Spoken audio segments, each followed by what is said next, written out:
Smith. The question now is that the amendment be agreed to, and I give the call to the member for Dobell. Thank you, Mr Deputy Speaker, and I rise to support Appropriation Bills 2, 3 and 4, and in doing so highlight the many ways in which this government is delivering for Dobell.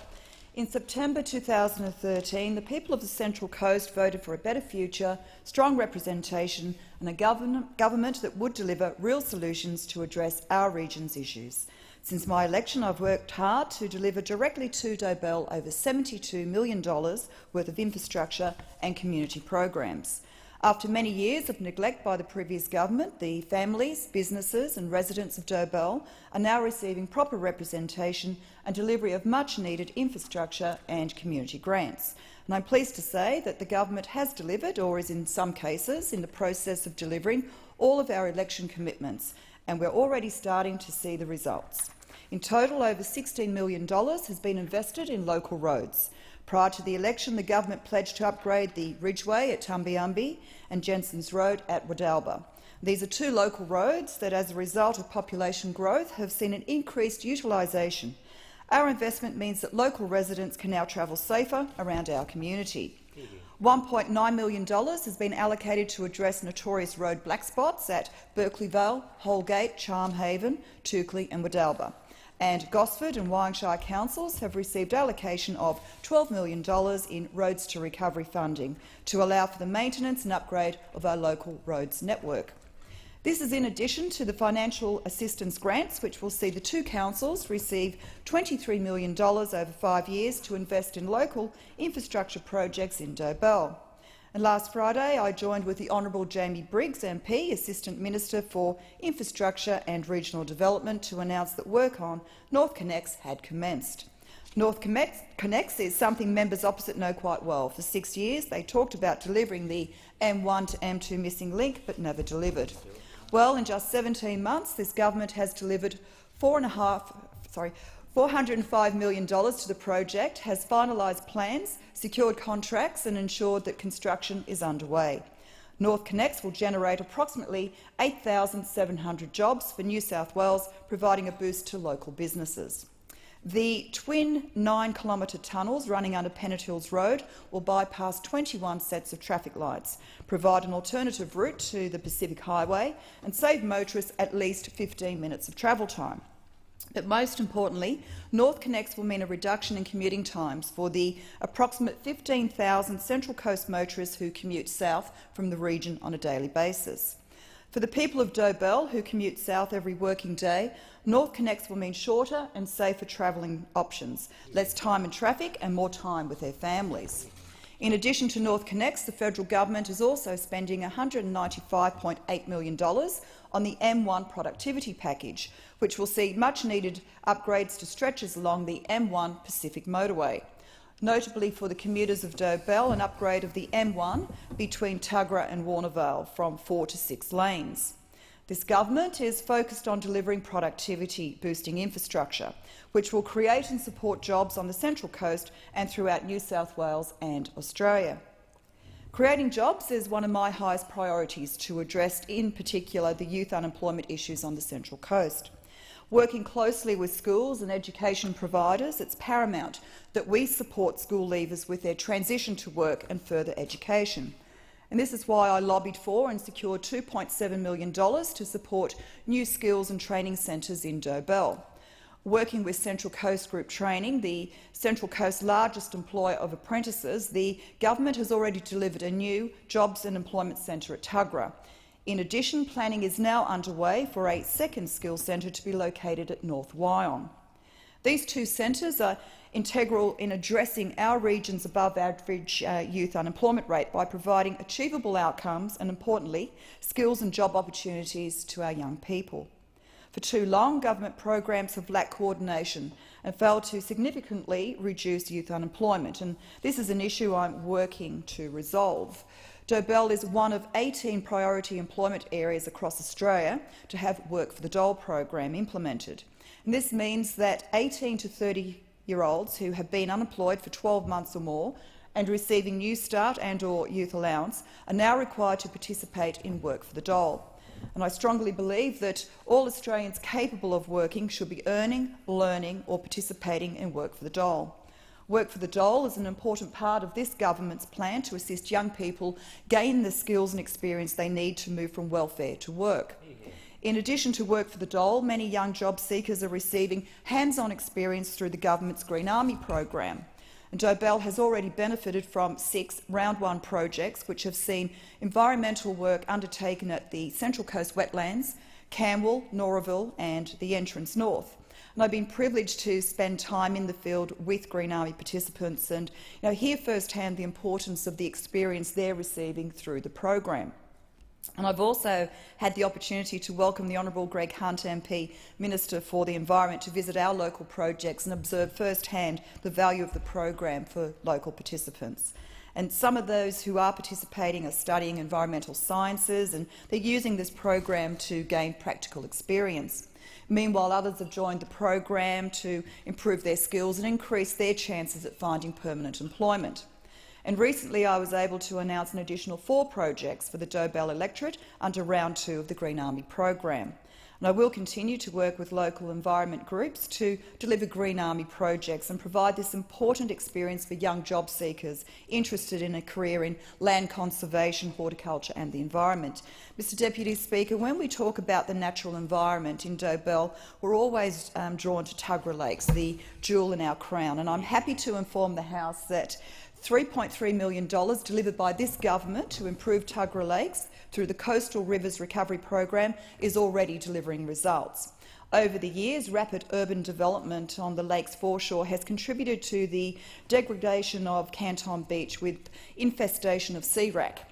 Prior to the 2013 federal election, I took Minister Hunt to Canton Beach to witness this damage, and last year I was able to welcome Minister Hunt back to the same spot at Canton Beach to inspect the results of the reprofiling and regeneration of Canton Beach, and the results are truly amazing. And for the first time in many years, people are now using this beach and enjoying swimming and kayaking on Tuggerah Lakes.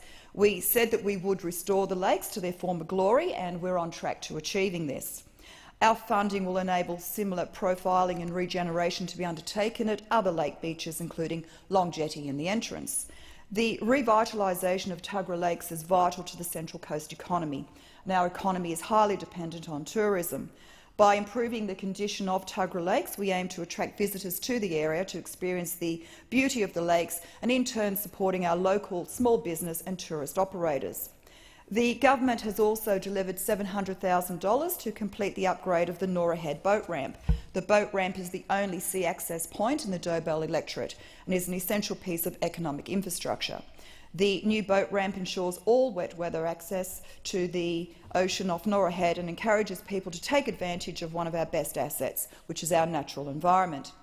Sports tourism and the ability to host regional and national sporting championships is my vision for the Central Coast.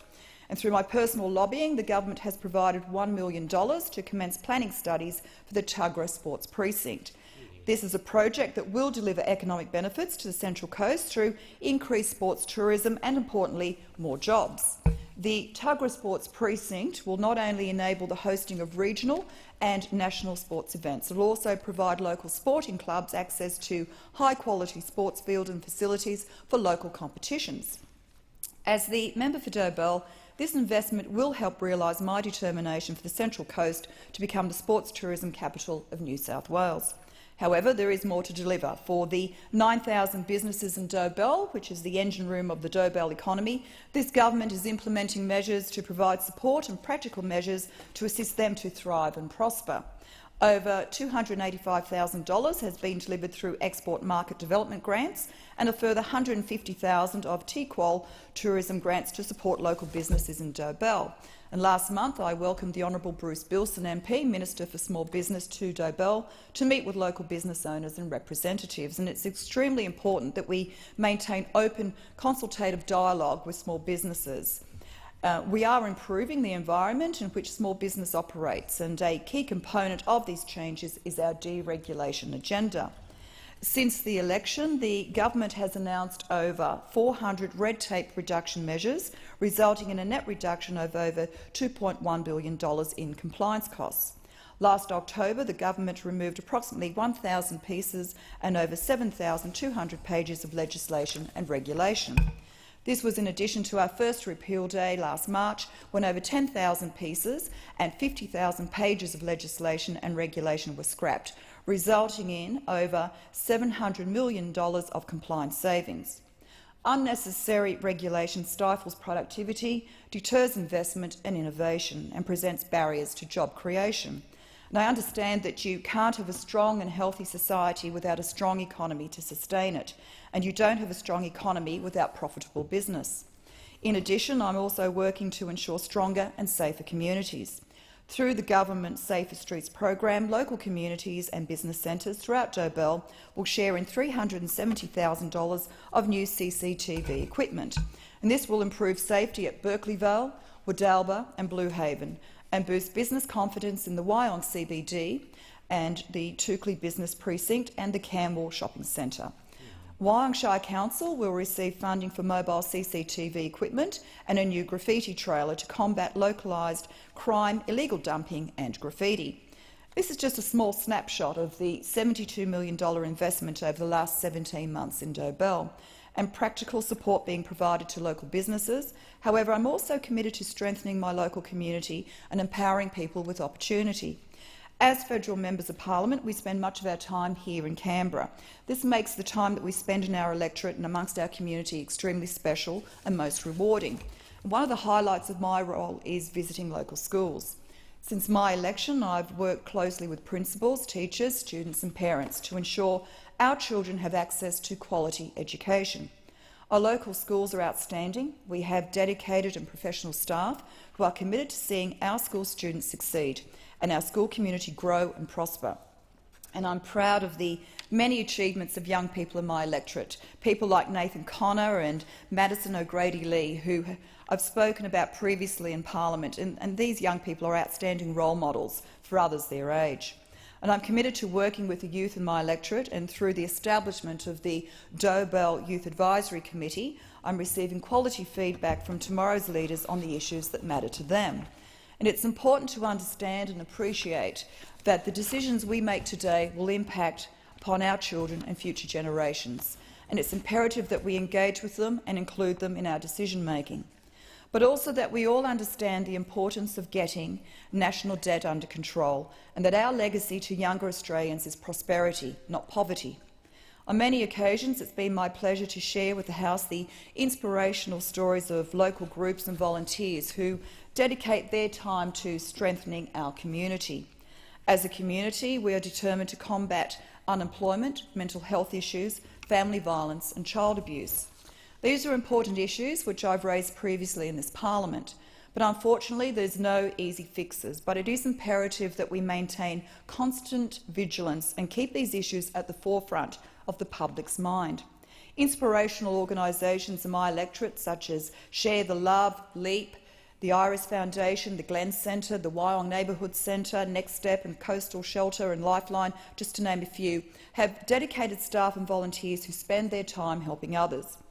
These people are the glue that hold our community together and make Dobell the great electorate that it is.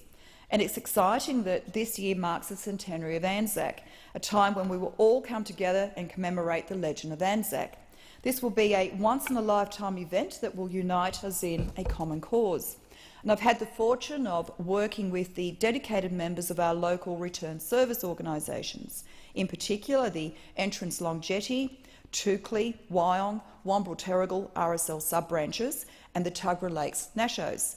The centenary of Anzac allows us to join with Australians, young and old, to commemorate our coming of age.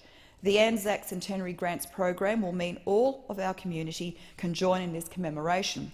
The residents of Dobell should be extremely proud of the time and effort put into this commemoration by our return service organisations and the opportunity they will have to mark the special occasion. Mr Deputy Speaker, this is just a small sample of the tremendous things happening in Dobell, and I will continue to work closely with people in my electorate and to be a strong voice for them here in Canberra. And I look forward to the many opportunities I'll have to highlight the achievements of the people of Dobell. Mr Deputy Speaker, I'm proud to call the Central Coast home, and I will continue to fight for and deliver for Dobell so we can all share in a more prosperous future. Mr Deputy Speaker, I commend these bills to the House. I thank the member for Dobell for a contribution. The question now is that the amendment be agreed to. I give the call to the member for Scullin.